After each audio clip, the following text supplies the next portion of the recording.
is your greatest wealth, and you have the power within to heal from any kind of chronic health conditions. I mean any, this is science, only if you believe. So what is your belief about your chronic health condition? Now, we talked about how the emotions that we are holding on to can actually affect our health, and also how we are responding. Study also shows that the relationship issues are one of the greatest catalysts to creating chronic health conditions in our body. Isn't that surprising? Sometimes you feel like you're doing everything by the book, you're eating right, you exercising, you're taking the medications, everything by the book, but then you feel like, I don't know why, but my body is getting sick, or I'm getting this recurrent infection.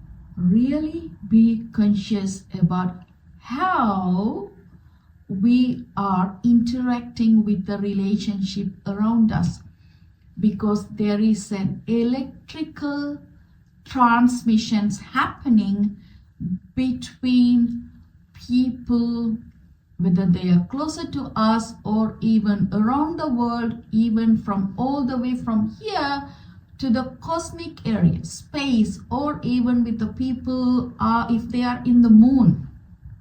This is what is called telepathy. This is the same technique, same technology, I should say, Albert Einstein used in inventing all of these latest technologies, internet, Wi-Fi, whatever, because we have the capacity, most powerful than any other technology, to be able to connect with another human being. So, relationship is the most important part when it comes to our health.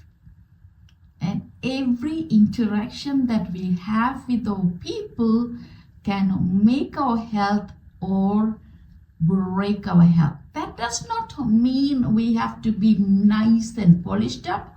Never. I am never, how can I say, I'm very direct. I tell what I feel. Unfortunately, I get into trouble for that. I'm working on that. But sometimes it's better to be direct and tell your mind, speak your mind, than holding on. Yes, they might hurt, but in the future you will have a better relationship. Because if you cannot speak your mind about whatever the situation is, you're going to hold on to that emotion or the little friction or the frustration, which is not good when it's come to self-healing. Take it out, tell them if you were angry, okay, yeah, go ask for forgiveness. I do often these times, oh my God, why did I say that? And I tell them, I'm so sorry, I didn't mean that, this happened, forgive me. And people are forgiving. They want to forgive, right? This is the reality. But even better is if we can prevent chronic fatigue, chronic pain, sleeping problem, chronic inflammation, and many more. Science now proves that stress is the major catalyst for majority of these chronic situations in our body. One of the reasons why we are stressing is we are holding on to a lot of these negative emotions. It's all right to feel them because they are our survival emotions. They're very important for us to stay alive. However, do you have the tools to bounce back as quickly as possible? Yes, we do most of the time, but some of the time we don't. And I was reflecting sometimes back, why am I reacting to situations rather than responding to situations? And I struggled with this for quite a long time. And when I dig deep, it could be something it doesn't have to be anything traumatic, but our past experiences. Nobody listened to us, or we were not prioritized, It can be anything. I don't know. It can be probably real trauma can play a part in our adult's life, or it could be from the gene. Oh yeah, my father was angry, my grandfather was angry, so I am. It could be any one of these. But now you have the opportunity. We are one of the blessed people in this planet. With me working in the hospital for the past 20 years, let me tell you, there are people who would die to have your life. There are people in the hospital who would do anything to get out of the bed. There are people who would do anything to be able to walk. There are people who would do anything to be able to do the things that we take it for granted on a daily basis. Solution for our holding on to our emotions, doesn't matter somebody hurt us, because the holding on to emotions, we're not going to kill the other person. The popular saying is that it's like drinking the poison and then expecting the other person to die. We're literally destroying our health. So this is science. Person who is addicted to smoke do not want to smoke. They always wanted to quit. But it's more like, if I ask you, don't think about a pink elephant, what came to your mind? Immediately the pink elephant. Because the don't is a negation. Our brain take it as to do it. So if you go and tell somebody, okay, don't smoke, it's hard. Look, you cannot. It's reinstate that you are a smoker, you're going to be smoking, and this habit is snowballs, and it's a big subject again. People are going to smoke. So what I mean is, it's really challenging to break that pattern. But when we go back to talk about these small irritations, the smallest stress, how can we bounce back as quickly as possible, respond to situations in a positive manner rather than reacting, is one of the greatest tools. I thought this was really fascinating, is to go back in time and recreate that story in your mind. Even better if you can write it down. Say for instance, when you were 1 year old, one of your parents were not around. Ever since we were in the womb, our every cellular memory is created 50% because of its environmental influences. 50% is genetic, of course. So even 1 year old, we don't even realize what's going on. It may be the father was so busy working constantly, never home. Or the mother is not an attentive mother, did not take responsibility, or whatever the reason can be big or small. But now you have the power to go back in time and recreate this story. I'm going to challenge you to go back in time that you would want that would have been different in your life. If you can go and create the story as you were a little 1 year old boy or a girl, and your father's there cuddling, playing with you, and your mother is there feeding and providing everything you want, washing you, clothing you, and the siblings are playing with you. A pleasant experience if you can, because your brain cannot differentiate what is real and what is perceived or what is imagined. It thinks as both real. So we have this power to recreate the past. So what is actually happening is going back to through a technique called epigenetic, going into your cellular memory and in your DNA. It's breaking down the written ingrained pattern of our emotions into a positive way, because this is what's been fed ever since we were little. So we are going to recreate simply by rewriting the story and recreating it better if you can write it down, and then record it if you can on your phone and listen when you sleep. Even just play it in your mind, because playing in your mind can be Not very concrete, because as we said, if we haven't tamed the tiger, if we haven't tamed our mind, it's going to go here, there, and bite everybody around us and eventually create health conditions in our body. So better write it down. Okay, if you don't want to write it down, just play record and record it on your phone and play it back, or ask AI, feed a rough recording and feed it to AI and polish this story, and this is how I want it, and it'll create a beautiful story and it'll play it for you when you sleep. And I'm going to challenge you, this will change not only our emotional patterns and how we react to situations, how we see situations, how we think about the situations. You can go back in time and recreate the story as how you want it. This is a very basic and very vital and most important tool that you must do if you want to heal from chronic health conditions. Our brain interprets threats when we are feeling rejected, or our voice is not being heard, or we've not been taken seriously, as a threat, simply because of our childhood potential. It's not like escape. We don't know what happened when we were 1 year old or 2 year old or 3 year old. But you have the power to rewrite these stories.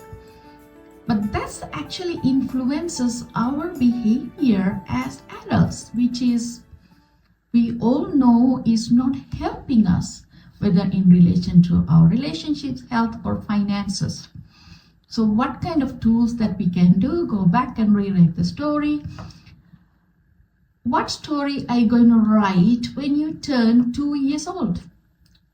Think about it. And I'm going to give you a little bit of the science behind how these our negative emotions and the stress depresses our immune function and also create inflammation in our body. When a threat signals is detected, the HPA axis, which is called hypothalamic pituitary adrenal system, and this releases cortisol into bloodstream. We know that cortisol is a stress hormone, and adrenaline and so many other hormones are stress hormones. Actually affect our entire system, increases our blood sugar, increases our blood pressure, our breathing, our heart rate, you name it. So cortisol triggers immune signaling that includes inflammatory cytokinase. This response is protective in short bursts. It is purely designed for short-term survival situations if you were actually coming in contact with a tiger in a forest area. Or if you were to run a marathon, or you are competing in Olympics, these kind of responses are important so that you can win the game. But it's not ideal to be lingering in our human biological system on a regular basis. It's designed for short-term survival situations, but when stress continues over time, the system does not fully return to baseline. Then the cortisol remains elevated, inflammatory signaling continues, and our alert system stays activated. A long-term study published in the Proceedings of the National Academy of Sciences followed over 1,000 adults for 10 years. It found that chronic psychological stress predicted inflammation more strongly than smoking, physical inactivity, or diet pattern. I often see people time and time again have no so-called bad habits, no smoking, no alcohol, they eat everything right, they exercise, but they still get diagnosed without any genetic predisposition with chronic health conditions. So, what's actually going on? There was another study from Carnegie Mellon University showed that prolonged stress changes cortisol regulation. Over time, the immune system becomes less responsive to recovery signals. the body stays in a heightened alert state. This pattern is now well documented in biomedical research. A few years ago when the COVID all started, I got into big trouble because I was working in Western Australia. At that time, I was working in Northern as a chronic health nurse. And when the COVID started, I started saying, because I immediately did the research, I was teaching about how we have the healing power from within. And I did few talks, and I talked about COVID is just another flu. Just don't watch TV, because TV is a big problem. It's a big tiger because it's creating fear. The virus would not kill you, but the fear is the greatest threat, not the actual virus. And a lot of people didn't like that. A lot of people did not like that because there was a fearmongers panic at the time, unfortunately. So I have to go quiet for a few years, and then I traveled from there I went to work in a lot of the Torres Strait Islands. I was working in Horn Island 2021, I believe. I only did short contracts, 1 month each island. On Horn Island, the entire population had contracted with COVID. And I was like, you only have one CNC clinical nurse consultant per island working at the same time. So you're the only nurse, and doctors only visits. They're not residents there. They just fly in, fly out once a week or something like that. But then you will have assistant nurses from Torres Strait Islander, locally trained nurses. And I did not have COVID. Does not mean you will not. Probably I did had COVID, but I did not have the fear that it's going to kill me. If I did, maybe I would have really had serious consequences. Probably I did had, and my immune system would have been stronger. It fought back. So people were actually collapsing and then getting admitted to the hospitals purely because of they were watching news, the fear. Yes, of course, the first few cases would have been real because of their underlying medical conditions. But then everything after that created purely because of the fear. So if my statement is wrong, then why I still work at the hospital? The other day, I was taking care of a patient who was COVID positive. So I was with her. I didn't have the mask. I did not know that she was COVID positive. No, like if you have to wear a mask, come on, you go ahead and wear a mask, because we don't know as a hospital staff who is positive, who is not positive up until we test them. We test them, found out that she's COVID positive, then we did follow all the protocol. Okay, that's a different story. But what I'm trying to say is COVID is nothing but just another flu. So if this was so serious, why not people are not collapsing and going through the same thing now as opposed to what happened a few years ago? Because a few years ago, it was a big fearmongers was happening. But now that the fear is alleviated, think about it. So aren't we like literally seeing the experiences of this science that I just showed it to you? How powerful we are, how easily we can prevent all these conditions simply because changing our thoughts and changing our emotions and changing our belief. Don't forget, you're still rewriting your childhood story. What story do you have when you turn 3 years old? For your 3 years birthday, what story do you have? And I want to go ahead and write that or read it out or dictate to your phone, to your AI, because this is not as simple step as I say. It's kind of complicated, but if you know the tools, it becomes simple and easy. It's like we are creating a habit like brushing our teeth. So going back and writing your childhood story. Have you thought about what story you're going to write about? How about you write about your first birthday? How did they celebrate your first birthday? I'm going to challenge you. right this month. Maybe all your cousins are coming. I didn't have any cousins, but when I created the story, I had cousins in my story. You can make up, you can create your brand new world. And create that, and you were joyful, everybody want to hold you, cuddle you, and carry you. Include everything in your story, and your brain believes that, and it deletes these all negative memories, and which is detrimental, which is very, very important for self-healing. If you want to have your own tool, not rely on medical practitioner, why would we trade our body into the doctor's hand or a healthcare or therapist hand? Why? Only because we did not have the tools. But certain cases we do have to go to them, but not for every single instance.